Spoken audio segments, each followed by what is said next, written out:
केहू के न चले, केहू के न चले।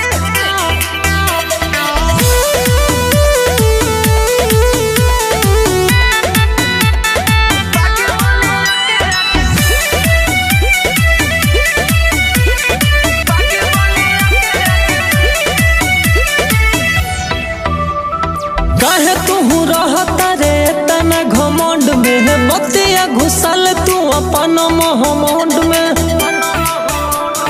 रे सुन, काहे तू रहता रे तना घमंड में, बतिया घुसल तू अपन महमंड में।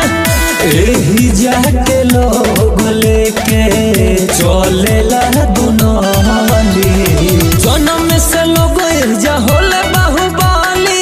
बाकी बलिया के आगे केहू के न चले, केहू के न चलल बाबे, केहू के न चली। बलिया से बढ़ी के कवन बा बाहुबली। केहू के न चले, केहू के न चले।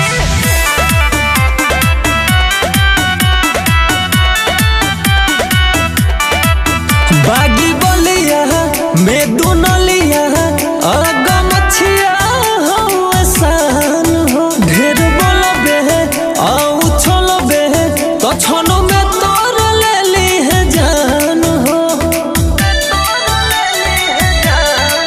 बागी बलिया में दुनलिया आगा मछिया हो आसान हो। ढेर बोलबे आउ छोलबे तो छनो में तोर लेली है जान हो। चर्चा बचारो गाँव नगर गली, जन्म से लोग एजा होला बाहुबली। बागी बलिया के आगे केहू के न चले, केहू के न चलल बाबे, केहू के न चली। बलिया से बढ़ी के कवन बा बाहुबली।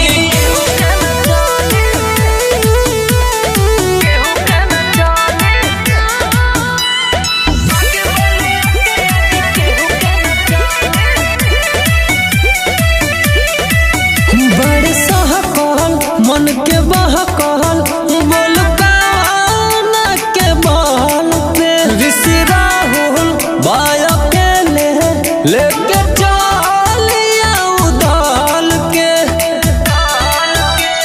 सुन बेटा, बड़े सहकल मन के बहकल, बोल काना के बल पे। ससुरी तेस बाय अकेले लेके चलिया उदल के। आजो जमीन जाइला ओने मचे खलबाली, जन्म से लोग एजा होले बाहुबली। जिला बलिया के आगे केहू के न चले, केहू के न चलल बाबे, केहू के न चली। बलिया से बढ़ी के कवन बा बाहुबली। रंगधारी के नाम जिला बलिया।